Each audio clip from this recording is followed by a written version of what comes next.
आज डेलांग ब्लॉक स्तरीय मत्स्य और प्राणी संपद मेला 2025 रे मंच रे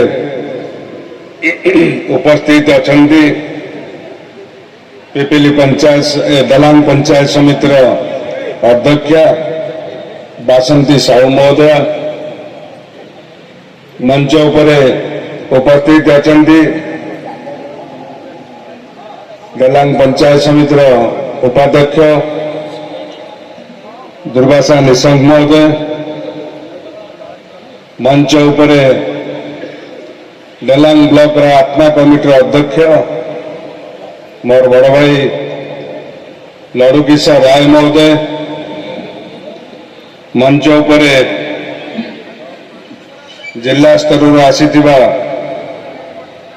नृसिंहचरण स्वाई महोदय मंच उपरे डेलांगर बीबीओ डॉक्टर प्रीतितोष महापात्र महोदय डेलांगर एबीडीओ नीलाशैल बाबू मंच उपरे उपस्थित केशरी और प्राणी संपद विभाग समस्त अधिकारी मो सम्मुख में उपस्थित थिबा डेलांग ब्लॉक विभिन्न पंचायत आसीथिबा मोर चाषी भाई और भौणी माने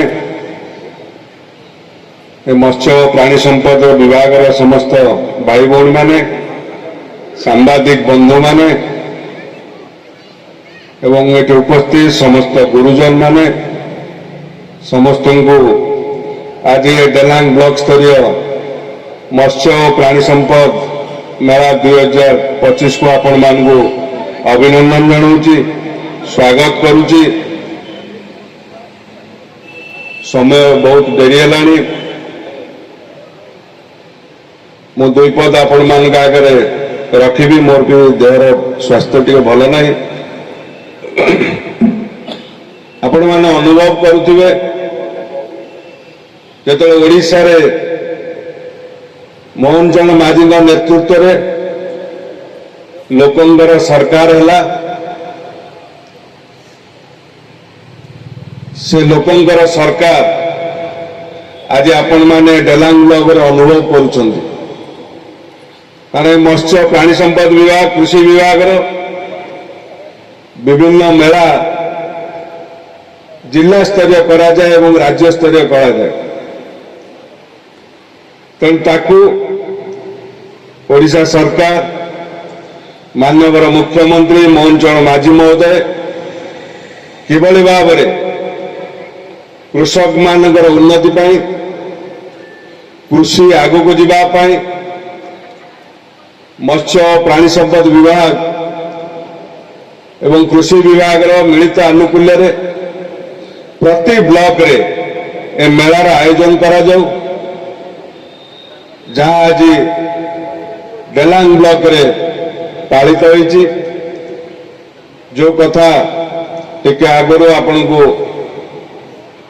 डेलांगर उपाध्यक्ष दुर्वासा निशंक महोदय कहते जेठी चाषी भाई माने चाष को आगू नवाई सरकार जो उद्यम रही आज मेला माध्यम किभली भाव में माछ चाष आगू को जीवे तापाई कौन कौन आवश्यकता रही कृषि क्षेत्र में आगू जावाई विभिन्न सरंजाम व्यवस्था रही एवं प्राणी संपद विभाग कृषि विभाग एवं मत्स्य विभाग विभिन्न योजना जो थे मोर माँ माने युवक माने ग्रामांचल आत्मनिर्भरशील हे एवं सरकार या लक्ष्य किभली भाव में मत्स्य पड़ु पशुपालन माध्यम ग्रामांचल रोकथुवा युवक माने माँ माने गुरुजन माने स्वावलंबी हूँ रोजगार क्षम हूँ आगू को बढ़ंतु एवं ता सहित किभली भाव में बाई प्रोडक्ट तैयारी करी ତା ରୋଜଗାରଟାକୁ ଦ୍ୱିଗୁଣିତ କରିବା ପାଇଁ ଧର କ୍ଷୀରରୁ ଆପଣମାନେ କ୍ଷୀର ବିକୁଛନ୍ତି, ତାକୁ କିଭଳି ଭାବରେ ପନିର କରାଯିବ, ତାକୁ କିଭଳି ଭାବରେ ବିଭିନ୍ନ ମିଠା କରାଯିବ, ୟାର ବାଇ ପ୍ରଡକ୍ଟ କରି କିଭଳି ଭାବରେ ତାର ମୂଲ୍ୟଟା ଆଗକୁ ଅଧିକା ବଢିବ ଏବଂ ଚାଷୀ ଭାଇମାନେ ସେ ବାଇ ପ୍ରଡକ୍ଟ ମାଧ୍ୟମରେ ରୋଜଗାର ପାଇବେ, ଅଧିକା ଲାଭବାନ ହେବେ। ତେଣୁ ଏ ଉଦ୍ୟମ ଓଡ଼ିଶା ସରକାରଙ୍କର ରହିଛି। ଓଡ଼ିଶା ସରକାର ସବୁବେଳେ କୃଷି ଓ କୃଷକର ଉନ୍ନତି, କିଭଳି ଭାବରେ କୃଷି ଆଗକୁ ଯିବ, କୃଷକମାନେ ଆଗକୁ ଯିବେ, ସେଥିପାଇଁ ସବୁବେଳେ ଆପଣଙ୍କର ମୋହନ ମାଝୀ ସରକାର ଯତ୍ନବାନ ଅଛନ୍ତି।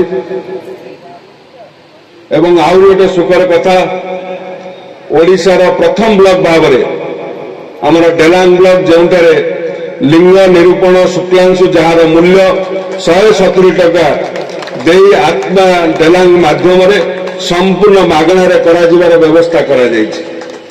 ଯୋଉ କଥା ଆପଣମାନେ କହୁଥିଲେ ଚାଷୀମାନେ, ଆମେ ତ ସମସ୍ତେ ଗ୍ରାମାଞ୍ଚଳରେ ରହୁଛେ। ଯେତେବେଳେ ଗୋଟେ ଅଣ୍ଡିରା ବାଛୁରୀ ଜନ୍ମ ହଉଛି, ଆଗରୁ ଆମେ ବଳଦ ଭାବରେ ବ୍ୟବହାର କରୁଥିଲେ। ଏବେ ଅଣ୍ଡିରା ବାଛୁରୀ ଜନ୍ମ କଲା ପରେ ଯେତେବେଳେ କ୍ଷୀର ଦୁଆଁ ସରୁଛି, ଆମେ ସେ ଅଣ୍ଡିରା ବାଛୁରୀଟିକି ବାହାରେ ଛାଡ଼ି ଦେଉଛୁ। ତେଣୁ ସରକାର ସେଥିପାଇଁ ଯତ୍ନବାନ ଅଛନ୍ତି ଏବଂ ଓଡ଼ିଶାରେ ଡେଲାଙ୍ଗ ବ୍ଲକରେ ପ୍ରଥମ କରି ଆରମ୍ଭ କରାଯିବ ଆପଣଙ୍କର ମେଲ୍ ଫିମେଲ୍ ସିଲେକ୍ସନ କରିବା ପାଇଁ ଏବଂ ସେଥିପାଇଁ ଆପଣଙ୍କୁ ସହଯୋଗ ଯୋଗାଇ ଦିଆଯିବ ଆତ୍ମା ମାଧ୍ୟମରେ। ମୁଁ ତେଣୁ ଓଡ଼ିଶା ସରକାରଙ୍କୁ ଅଶେଷ ଧନ୍ୟବାଦ ଦେଉଛି। ଦ୍ୱିତୀୟ କଥା, ଏଠି ରଥ ଭାଇନା ଅଛନ୍ତି, କହୁଥିଲେ ଗାଈ କଥା। ସରକାର ଯୋଉ କଥା ଉଦ୍ୟମ କଲେ କିଭଳି ଭାବରେ ଦୁଗ୍ଧ ଉତ୍ପାଦନରେ ଓଡ଼ିଶା ଆଗକୁ ଯିବ, ସେଥିପାଇଁ ବାହାର ରାଜ୍ୟରୁ ଭଲ ଭଲ ଗ୍ରେଡର ଗାଈ କିଭଳି ଭାବରେ ଆସିପାରିବ ଏବଂ ଏହାଦ୍ୱାରା ଚାଷୀମାନେ ଉପକୃତ ହୋଇପାରିବେ, ସେ କାର୍ଯ୍ୟକ୍ରମ ଆରମ୍ଭରେ ଚାଷୀମାନେ ଯାଇ ନିଜେ ବାଛିକି ଆଣିବାକୁ ପଡୁଥିଲା ବାହାର ରାଜ୍ୟରୁ, ଯୋଉ କଥା ଏଇନା ଭାଇନା ଉପସ୍ଥାପନ କରୁଥିଲେ। ସେଥିପାଇଁ ସରକାର ନିଷ୍ପତ୍ତି ନେଇଛନ୍ତି ଆନିମଲ ଟ୍ରେଡ୍ ଫେୟାର ମାଧ୍ୟମରେ ପ୍ରାଣୀ ଚିକିତ୍ସା ବିଭାଗ ମୁଖ୍ୟମନ୍ତ୍ରୀ କାମଧେନୁ ଯୋଜନା ମାଧ୍ୟମରେ 2 ଗୋଟି ଗାଈ ସରକାର କଟକରୁ ଯୋଗାଇ ଦେବା ପାଇଁ ଅନ୍ୟ ରାଜ୍ୟରୁ ଆଉ ଗ୍ରସ୍ତ କରିବାକୁ ପଡ଼ିବ ନାହିଁ ଚାଷୀମାନଙ୍କ ପାଇଁ। ସେଥିପାଇଁ ସରକାର ନିଷ୍ପତ୍ତି ନେଇଛନ୍ତି। ଚାଷୀ ଭାଇମାନଙ୍କୁ ବାହାର ରାଜ୍ୟକୁ ଆଉ ଯିବାକୁ ପଡ଼ିବ ନାହିଁ।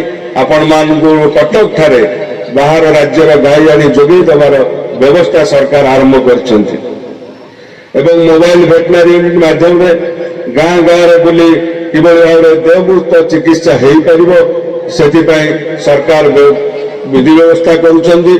ମୋର ଆଜି ମଞ୍ଚରୁ ମୋ ଡେଲାଙ୍ଗ ବ୍ଲକର ଏଠି ଉପସ୍ଥିତ ଥିବା ସମସ୍ତ ଗୁରୁଜନ ଚାଷୀ ଭାଇମାନଙ୍କୁ ମୋର ଅନୁରୋଧ, ଆପଣମାନେ ଆଜି ଏଠୁ ଗଲା ପରେ ସରକାରଙ୍କର ଯୋଉ ବିଭିନ୍ନ ଯୋଜନା ରହିଛି, ସେ କୁକୁଡ଼ା ଚାଷ ହଉ, ଛେଳି ଚାଷ ହଉ, ଘୁଷୁରୀ ଚାଷ ହଉ, କିମ୍ବା କୁକୁଡ଼ା ଚିଆଁ ଉତ୍ପାଦନ ହଉ, କିମ୍ବା କୁକୁଡ଼ା ଦାନା ପାଇଁ ଫ୍ୟାକ୍ଟ୍ରି ବସିବା ହଉ, ଯୋଉ ଯୋଉ ଛୋଟ ଛୋଟ ସବୁ ସ୍କିମ୍ କରିଛନ୍ତି ଏବଂ ସରକାର ତା ଦେହରେ ସହାୟତା ଯୋଗାଇ ଦେଉଛନ୍ତି କିଭଳି ଭାବରେ ଚାଷୀମାନେ ୟାକୁ ନେଇ ଉପକୃତ ହେବା ପାଇଁ।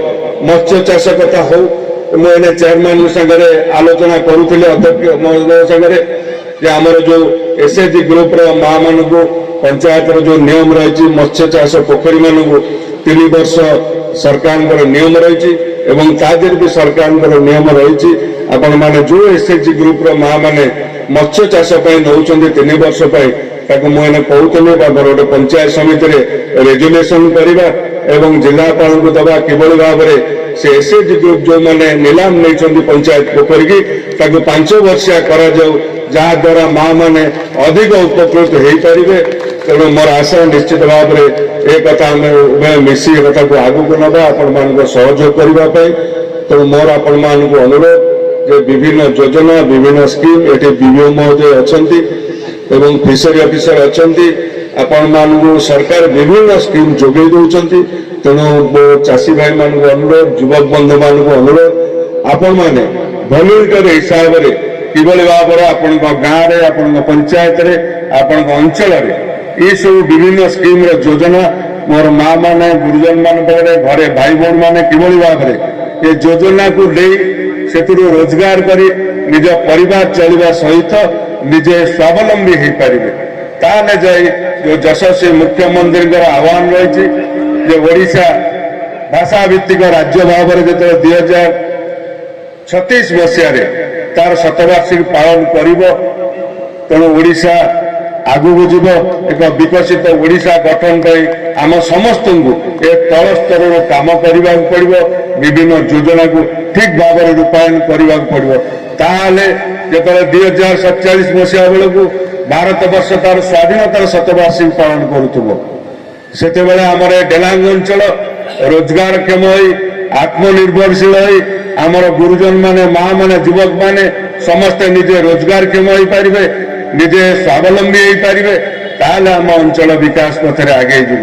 ତେଣୁ ଆଜି ମଞ୍ଚରୁ ମୁଁ ଆପଣମାନଙ୍କୁ ସମସ୍ତଙ୍କୁ ଅନୁରୋଧ କରୁଛି, ସରକାରଙ୍କର ବିଭିନ୍ନ ଯୋଜନାକୁ କିଭଳି ଭାବରେ ଆମେ ଲୋକଙ୍କ ପାଖରେ ପହଞ୍ଚେଇ ତାକୁ ଖାଲି ସବସିଡି କି ନଜର କଲେ ହେବ ନାହିଁ। ଯେଉଁ କଥା ଅଧ୍ୟକ୍ଷ ମହୋଦୟ କହୁଥିଲେ, ଆମକୁ କାର୍ଯ୍ୟ କରିବାକୁ ପଡ଼ିବ ଏବଂ ଅଫିସର ମାନଙ୍କୁ ନିର୍ଦ୍ଦେଶ ରହିଛି।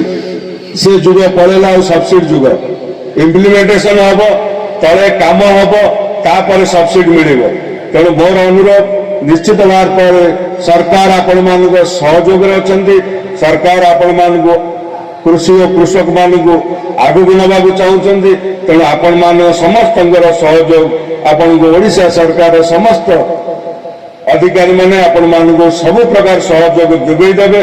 ତେଣୁ ଆମେ ସମସ୍ତେ କିଭଳି ଭାବରେ ସ୍ୱାବଲମ୍ବୀ ହୋଇ ଆତ୍ମନିର୍ଭରଶୀଳ ହୋଇ ନିଜ ରୋଜଗାରକ୍ଷମ ହୋଇ ଆଗକୁ ବଢ଼ିବା, ଏ ଆଶା ବିଶ୍ୱାସ ଆପଣମାନଙ୍କ ପାଖରେ ରଖି ମୋର ବାଣୀକି ବିରାମ ଦେଉଛି। ବନ୍ଦେ ମାତରମ୍, ଭାରତ ମାତା କି ଜୟ।